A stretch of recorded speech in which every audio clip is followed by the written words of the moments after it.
back to my channel. Hope you're all doing well out there. And today we're going to head back to the year 1953 for a science fiction classic. But before we get into it, do me a favor. Like, comment, and subscribe. Subscribe. I greatly would appreciate that. Also, as always, a shameless plug for my TeePublic store. I'll leave a link for that in the description box below. And yes, today we're going to talk about H.G. Wells' War of the Worlds. And this Criterion Collection Blu-ray is absolutely beautiful, the restoration they did to the transfer of this movie. War of the Worlds, famously the radio broadcast by Orson Welles in 1938 Halloween. It scared the crap out of everybody. And then Paramount had the rights to the novel by H.G. Wells, and he finally made the movie, and it got released August 26th of 1953. It's rated G, hour and 15 minutes long, had a budget of $2 million. This was directed by Byron Haskins. In this film, we got Gene Barry as Dr. Clayton Forrester and Anne Robinson as Sylvia. They become love interests, obviously. You have to have a love interest in these things. And this was based on H.G. Wells' novel from 1897. And we get this voiceover telling us, we get footage from World War II, and all of a sudden we get these meteors crashing. And we're introduced to our characters. And if you saw the remake Steven Spielberg did in 2005, I mean, that's a little bit more faithful to the book because they're actual tripods. And this one, the Martian war machines are flying war machines. Obviously, they were held back by the technology of the period. Although I will say, I do like the designs of the warships in this film. I think they look really cool. And you know what? For 1953, the special effects are pretty damn cool in this film. Even with the restoration they did, and the movie looks gorgeous. The Technicolor just pops off the screen. And they included the original soundtrack, and then they have a 5.1 mix, the enhanced one that they redid for the release.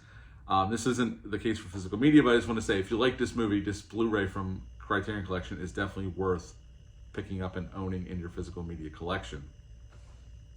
And pretty much, it's just the government and these scientists, especially led by Gene Barry's character, trying to figure out how they're going to stop the Martians.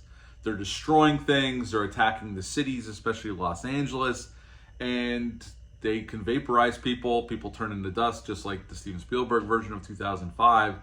So finally, after the whole movie of all the destruction, and we try the atom bomb a lot like Independence Day. Matter of fact, there's a lot of this movie that Independence Day borrowed from to use in Independence Day, which is fine.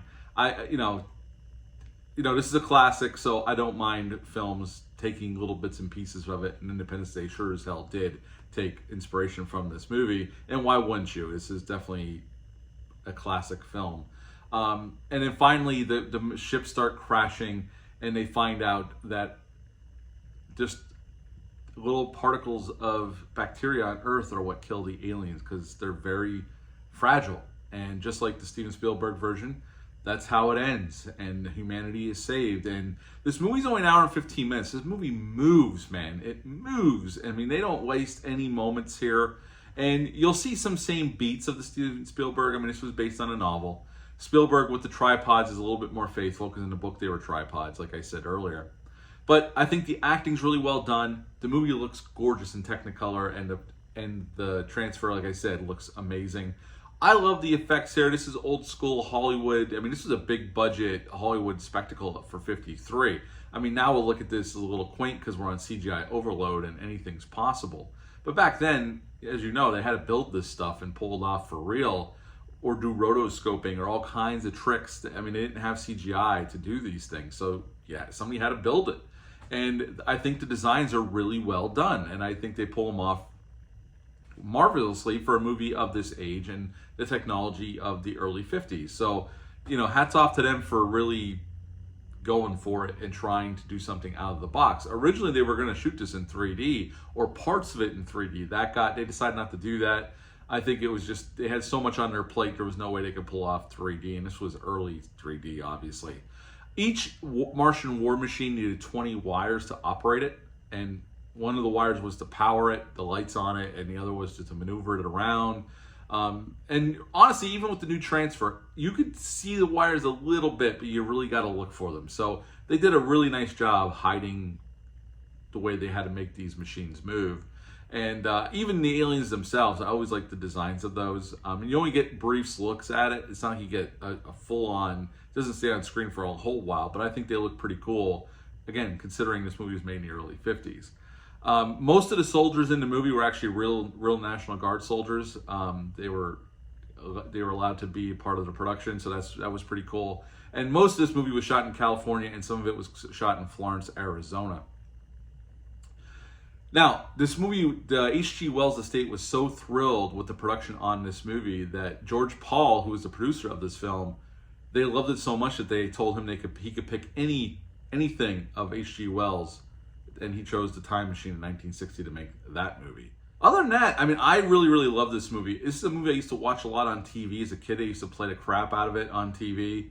And I owned it on VHS back in the day. I haven't owned a physical copy of it in quite some time, so I was glad I picked this Blu-ray up from the Criterion Collection. Again, if you like this movie, this disc is definitely worth it. The colors pop off the screen. It looks gorgeous. They did a really great job. And in 2011, this was added to the National Film Registry.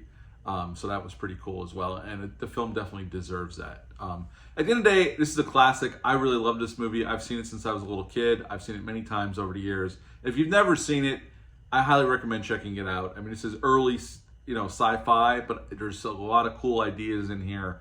And considering this was the novels written in 1897, H.G. Wells was the man. So at the end of the day, I would give the film, they also had a TV series in the early 80s, early 90s on USA called War of the Worlds. I remember watching that. At the end of the day, for War of the Worlds 1953, I would give this one a 9.75 out of 10. 9.75 out of 10 for War of the Worlds. If you've ever seen this movie, leave a comment down below, let me know. Hit the thumbs up, hit the subscribe button, and share this video. I greatly would appreciate that. That's it for this review. I'll be back soon with some more, but until next time, bye.